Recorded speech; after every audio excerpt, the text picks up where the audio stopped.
आप सभी लोगों को मेरे और मेरे परिवार की तरफ से जय छठी मैया। तो आज है छठी मैया का पहला दिन यानी कि नहा खा। तो जो मेरी मम्मा हैं वो कर रही हैं छठ का व्रत, और सुबह सुबह जो भी छठ का व्रत करता है उसे सूर्यदेव को जल देना होता है। ठीक है, तो दिवाली के अगले दिन से छठ का त्यौहार की सारी नियम शुरू हो जाते हैं। तो सुबह उठने के बाद उसको मतलब जो व्रत करता है वो छठ मतलब जो सूर्य देव हैं, छठी मैया के ये भाई हैं, तो इनको हमें जल देना होता है। तो मेरी माँ उनको जल दे रही है। सुबह सुबह कोई भी काम करने से पहले नहाकर जल दिया जाता है सूर्य देव को और तुलसी माता को। सूर्य देव जी को जल देने का जो मंत्र है और जो तुलसी माता का जो जल देने का मंत्र है वो डिस्क्रिप्शन में मिल जाएगा, आप वहाँ से देख लीजिएगा। अब हम नहा खा का भोजन बनाएंगे। तो सबसे पहले मेरी मम्मा ने क्या किया है, चने दाल की तैयारी शुरू की है। इसमें क्या क्या खाना बनता है वो आपको इस सभी वीडियो में देखने को मिल जाएगा। तो वीडियो को आखिरी तक ज़रूर देखिएगा, और वीडियो पसंद आए तो वीडियो को लाइक ज़रूर कीजिएगा। तो यहाँ पे चना दाल को अच्छे से वॉश कर लिया है, और इसका पानी नाले में मत फेंकिएगा, ठीक है। तो इसको आप किसी पौधे में डाल दीजिएगा, क्योंकि कोई भी मतलब नाला में ये प्रसाद टाइप का बन रहा है, प्रसाद ही है एक तरह से, तो आप उसके पानी को नाले में कैसे फेंक सकते हो। तो उसको आप किसी पौधे में डाल दीजिएगा, वो ज़्यादा सही रहेगा। उसके बाद एक बड़ा सा पतीले का बर्तन लिया है। ज़रूरी नहीं है कि आप पतीले के बर्तन में ही बनाएं, आपके पास अगर स्टील का कुकर है आप उसमें भी बना सकते हैं। हमारे पास नहीं था इसलिए हमने पतीले के बर्तन में बनाया है। उसके बाद हमने उसमें पानी डाला और उसको ढक दिया उसमें अच्छे से उबाल आने के लिए। फिर हम यहाँ पर मतलब मेरी जो मम्मा है वो सब्ज़ी की तैयारी कर रही हैं। यहाँ आज लौकी की ही सब्ज़ी बनती है, क्योंकि लौकी में 90% तक पानी होता है जो कि शरीर को हाइड्रेटेड रखता है।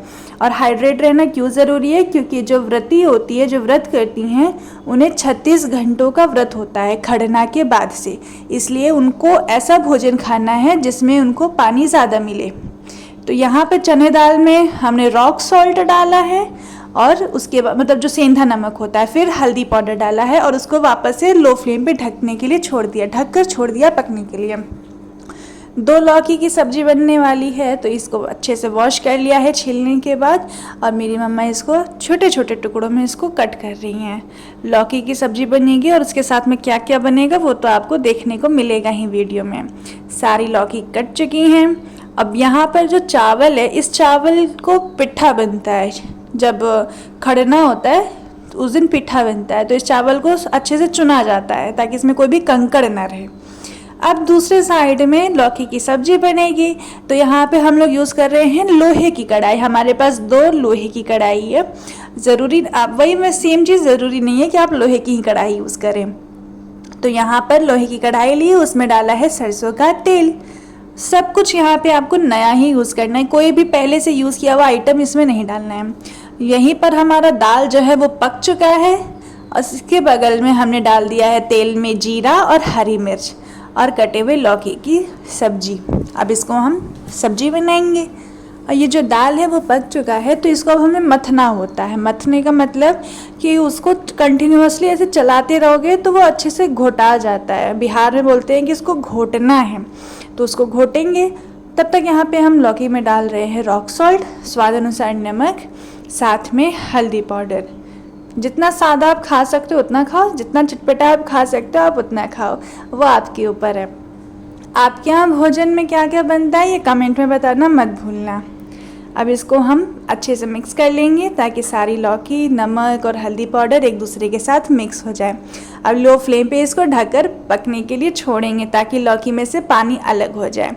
ये देखिए दाल अच्छे से घोटा रहा है, सारे दाल ऐसे लग रहे हैं कि मिलनसार हो गया है। अब यहाँ पर मेरे पापा एक कढ़ाई में चावल को धो रहे हैं चावल बनाने के लिए। छठ पूजा एक ऐसा महापर्व है जिसमें सभी परिवार आपस में मिलजुल कर काम करते हैं। तो यहाँ पे पानी गर्म होने के लिए डाल दिए हैं, और साथ ही में इसमें हम डालेंगे धुले हुए चावल। सब कुछ साफ़ सुथरे तरीके से होता है, एक भी गलती हो जाए तो आपका व्रत टूट सकता है। तो बहुत ही सावधानी के साथ ये व्रत करना पड़ता है, कोई भी इसमें चूक नहीं होनी चाहिए, और उतना ही स्वादिष्ट इसका प्रसाद बन के तैयार होता है। तो चावल को भी हम ढक देंगे, ढककर अच्छे से इसको पकाएंगे। अब यहाँ पर गोभी कट चुकी है और साथ में मेरे पापा काट रहे हैं आलू, क्योंकि अब हमारे यहाँ बनेगा आलू और गोभी की सब्ज़ी। वो आपके ऊपर है, ज़रूरी नहीं है कि आप इसे बनाएं, बट हमें पसंद है तो हम बनाते हैं आलू और गोभी सबकी सब्जियाँ। गोभी को भी काट के अच्छे से वॉश कर लेना है और आलू को भी अच्छे से छील के वॉश कर लेके काट लेना है।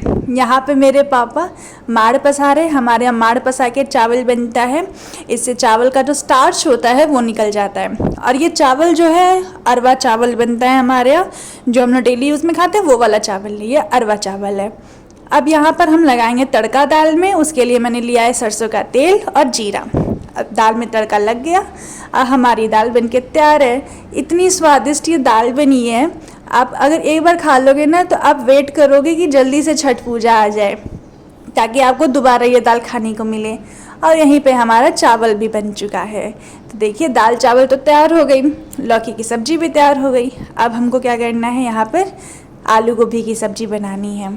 तो सरसों के तेल में वापस से जीरा और हरी मिर्च डालेंगे और आलू और गोभी को डाल देंगे गोल्डन फ्राई होने तक भुनने के लिए। तो दोनों को अच्छे से वॉश करके डाल दीजिएगा। और ये चूल्हा जो है ये अलग ही हम लोगों ने बनाया है, मतलब ये रूम था हमारा और इसमें जो भी सामान था उसे हमने बाहर छत पे रख दिया। और यहीं पे हम लोगों ने अपना नया ये जो गैस स्टोव है ना, ये सिर्फ छठ पूजा के दिन ही बाहर निकलता है और जैसे ही छठ पूजा ख़त्म हो जाता है सारा का सारा पैक होके वापस रख दिया जाता है, फिर नॉर्मल किचन में खाना बनता है। ये मेरे पापा ये कैमरा शाई है, मतलब कैमरे के सामने ज़्यादा आते नहीं हैं। तो ये यहाँ पे लौकी को छील रहे हैं। अभी आगे वीडियो में पापा आपको बहुत ज्ञान की बातें बताने वाले हैं, तो उसको ज़रूर से सुनिएगा। तो पापा ऐसे बोल रहे थे, हमने कहा कि आप इसको कैमरे में बोलिए, तो पापा ने कहा कि चलो ठीक है बोलता हूँ मैं। तो पापा आगे कुछ बोलेंगे, आप लोग उनको सुनिएगा और उनके बारे में अच्छा कमेंट में बोलिएगा। तो अभी वो वीडियो आने वाला होगा। तो पापा मेरी पकौड़ी के लिए लौकी और गोभी काट रहे हैं, ये देखिए लौकी और गोभी दोनों को दोनों काटेंगे।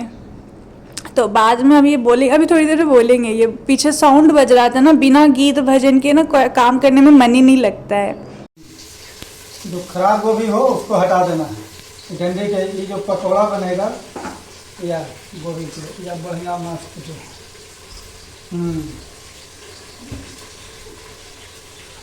देखिए जो गोभी की पकौड़ी बने उसमें एकदम कली कसे कसे खिले वाला को ही पकौड़ी में मजा आता है खाने में। तो जब अपने अच्छे खाते हैं तो भगवान को भी अच्छे से खिलाएं और उनका प्रसाद जो ग्रहण किया हुआ है वो मस्त लगेगा भैया। अभी जो है लौकी का भी पकौड़ी बनेगा। यह देखिए यह लौकी, और ये जब लौकी है तो इसको काट के पीछे से हटा दिए, इधर से भी काट के हटा दिए किया। अब देखिए कैसे कटेगा। इसके ऊपर रखेंगे हम, यह एकदम पतला पतला गोल गोल बेसन में लपेट करके एकदम मस्त जो है बनेगा। या लीजिए, भगवान को साफ सुथरा खिलाइए, अपने भी साफ सुथरा खाइए। देखिए तो पापा ने गोभी और लौकी की जो पकौड़ी बनने वाली थी उसके लिए सारा इंतज़ाम कर लिया है। और हमारे यहाँ पे गोभी और आलू की जो सब्ज़ी बनने वाली थी वो देखिए एकदम गोल्डन ब्राउन हो चुकी है। अब हम इसमें डालेंगे सेंधा नमक और यहाँ पे डाल रहे हैं हल्दी पाउडर। सेंधा नमक का यूज़ होता है हर व्रत में, ठीक है। तो आप वो आयोडीन वाला टाटा सॉल्ट मत यूज़ करिएगा, तो इसके लिए अलग से ही नमक लेके आइएगा। अब हम यहाँ पे डाल रहे हैं लाल मिर्च का पाउडर। अब मेरी माता जी ने क्या किया कि वो गरम मसाला को धनिया पाउडर समझ के वो डालती जा रही है। उनको बाद में कह रही है ये क्या, ये तो गरम मसाला था। और उन्होंने धनिया पाउडर की मतलब ज़्यादा धनिया पाउडर पड़ता है तो उन्होंने गरम मसाला वही समझ के डाल दिया। अब मसाला जले नहीं तो उसमें हमने थोड़ा सा पानी डाला है और इसको ढक के पकाएंगे। ज़्यादा पकाने की ज़रूरत भी नहीं होगी क्योंकि आलू और गोभी इतनी अच्छे से वो भुन चुका था ना, तो उसमें ज़्यादा मेहनत करने की ज़रूरत नहीं है। तो अब बारी है पकौड़ी बनने की। तो यहाँ पे हमने लिया है बेसन और कढ़ाई में मैंने डाल दिया है तेल उसको गर्म होने के लिए। फिर हम इसमें डाल रहे हैं हल्दी पाउडर और कम ही मसाला यूज़ करना है, तो वही जो मसाला हमने सब्जी में डाला है वही इसमें भी डालेंगे। तीखे के लिए लाल मिर्च पाउडर और उसके बाद हम इसमें नमक डाल देंगे। तीखा आप अपने अकॉर्डिंग ही रखिएगा, हमें ज़्यादा तीखा पसंद है। मैंने वीडियो में दिखाया नहीं था, तो मैंने गोभी और लौकी के अलावा भी ना मैंने मिर्ची के पकौड़े तल दिए थे। और अब मैं इसमें गरम मसाला डाल रही हूँ। वो मिर्ची के पकौड़े पापा मम्मा खा रहे थे, तो मैंने सोचा कि ला तल दूँ, थोड़ा स्पाइसी स्पाइसी अच्छा लगेगा। वो मैं दिखाना ही भूल गई। तो अब यहाँ पे थोड़ा सा पानी पानी लेके इसका अच्छा सा बैटर बना लेंगे, ना ज़्यादा पतला ना ज़्यादा गाढ़ा, और इसको अच्छे से मिक्स कर लेंगे, यानी कि फेंट लेंगे। अब हम इसमें सारे गोभी डाल रहे हैं, तो सबसे पहले मैं इसमें गोभी के पकौड़े तल रही हूँ। अच्छे से गोभी इसमें डूब जाएगी। तो छोटे छोटे मीडियम साइज़ की मैंने गोभी पापा से कटवाए, ज़्यादा बड़े नहीं। और इसको एक एक करके हम इसमें डाल देंगे। तेल अच्छे से गर्म हो चुका है, अब इसमें डाल देंगे और गोभी की पकौड़ी अच्छे से तल देगी, और बस फिर हमारा सारा के सारा भोजन हो जाएगा तैयार। तो नहा खा के दिन यही सब कुछ होता है, साफ़ सुथरे तरीके से सारा खाना बनता है। और यहाँ पर मेरी मम्मा बोल रही थी कि तान्या का तो लिया ही नहीं गया वीडियो, तान्या की तो वीडियो ही नहीं आई। तो उन्होंने मेरे को पकौड़े तलते हुए एक वीडियो लेवा दी, क्योंकि मैं ही सारा वीडियो रिकॉर्ड कर रही थी, तो मेरी कोई वीडियो नहीं आ रही थी। तो उन्होंने कहा कि चलो तुम्हारी भी एक ले लेती हूँ, एक काम करो पकौड़े तुम तल लो, मैं वीडियो बना देती हूँ। तो मैंने पकौड़े तले और उन्होंने वीडियो बना दी। वो नाइटी वाले गेटअप में ही मैं रहती हूँ, रहती तो नहीं हूँ, ये नाइटी मैंने बहुत ही रिसेंटली ऑर्डर की थी। और इसमें जो भी काम करने वक्त जो कपड़े पहने जाते हैं ना, प्योर कपड़े होने चाहिए, और मेरे पास ऐसा कोई भी कपड़ा नहीं था। और ये बस एक यही नाइटी थी जो मतलब मैंने रिसेंटली ऑर्डर की थी, कभी पहना नहीं था, तो मैंने यही पहन के, अब मुझे जो भी काम करते हुए आप देखोगे ना, तो आप इसी नाइटी में देखोगे, क्योंकि यही नाइटी मेरे पास अच्छी है, साफ़ सुथरी कपड़े में रखी हुई है। तो गोभी की पकौड़ी तो गोल्डन ब्राउन हो चुकी, साथ में हमारी सब्जी भी बन चुकी है आलू गोभी की। अब यहाँ पर लौकी की पकौड़ी तलेंगे। अब पकौड़े इतने सॉफ्ट से बन रहे थे ना, एकदम क्रिस्पी क्रंची से, मतलब उसमें डाल रहे थे और अपने आप वो फूल जा रहे थे कढ़ाई में। ऐसे क्या होता है, वो चिपकी चिपकी सी चपटी चपटी सी पकौड़ियाँ बनती हैं, लेकिन भगवान के नाम पे देखो, छठी मैया के नाम पे इतनी खिली खिली पकौड़ी बन रही थी। मैं भी वही सोच रही थी कि इतने स्वादिष्ट पकौड़े कैसे बन रहे हैं आज। सब माता रानी की कृपा है। और अब बारी है भोजन करने की, तो मेरी मम्मा भगवान का नाम लेकर सच्चे मन से और यहाँ पे भोजन करेंगी। तो चावल है, लौकी की सब्जी है, आलू गोभी की सब्जी है, पकौड़े है, साथ में यहाँ पे दाल है चने की, और यहाँ पे मम्मा ने सलाद में लिए हैं 2 मूली। मूली आप खा सकते हो आराम से, डाइजेशन में बहुत हेल्प करता है। और वहाँ पीतल के लोटे में है पानी, जल जो पिया जाता है। और सारे खाने में ना आपको तुलसी के पत्ते डालने हैं। ऐसा माना जाता है तुलसी के पत्र डालने से ना खाने में बढ़ोतरी हो जाती है, खाना कम नहीं पड़ता। तो आप भी डाल दिया ना, अगर आपके यहाँ भी छठ पूजा हो रही हो तो। अब गलती शलती सब माफ़ करें। और ये रहा छठ पूजा का जो भी नहा खा वाला दिन था। हमारे घर में ऐसा ही होता है, हमारे यहाँ तो ऐसा ही होता है। आपके यहाँ कैसा होता है आप कमेंट में बताना। मिलते हैं अगले दिन, खड़ना के दिन। राधे राधे।